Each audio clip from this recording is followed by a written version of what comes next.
Xavi আলোনসোর প্রথম match, তাও আবার আল হিলালের বিপক্ষে।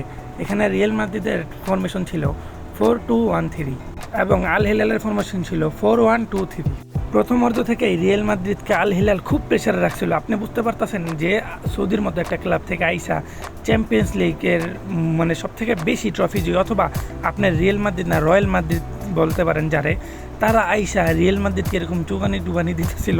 আসলে এটা খুবই দুঃখজনক বিষয় ছিল রিয়াল মাদ্রিদ ফ্যানদের জন্য। আজকে আমার নজর ছিল রদ্রিগোর দিকে, তার খেলা আসলে মুগ্ধ হচ্ছিলাম প্রতিবারই, এবং তার এই যে অ্যাসিস্ট এবং এই যে একটা গোল।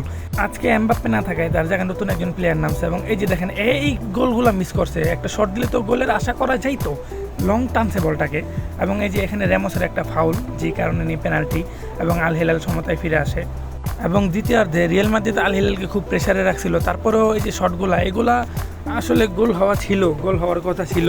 এবং আপনি ইয়ামিন যে বারকি আল হিলালের, আসলে তার মানে কথা কি বললাম, সে একজন অসাধারণ বারকি দিচ্ছে। এই যে পাসগুলা, এই যে শটগুলা, মানে সবগুলা সে ডিফেন্স করে গেছে, এবং সে না থাকলে আশা করি যে এগুলো কেউ ধরতে পারতো না।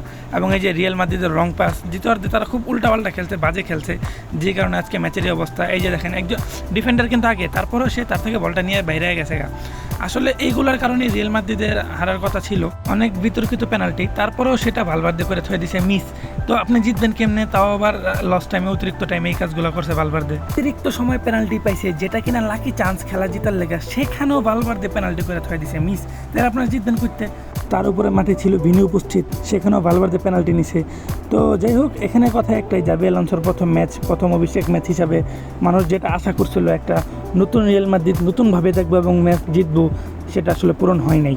দেখা যাক ফিফা ওয়ার্ল্ড কাপে কী করে, যেখানে এমবাপ্পেও থাকবে না। দেখি রিয়াল মাদ্রিদের অবস্থা কোন পর্যন্ত যায়, তারা কি আদৌ কাপ জিততে পারবে কি পারবো না, নাকি গ্রুপ পর্ব থেকে বাদ হয়ে যাবো, অথবা রাউন্ড অফ 16 থেকে বাদ হয়ে যাবো, কে জানে।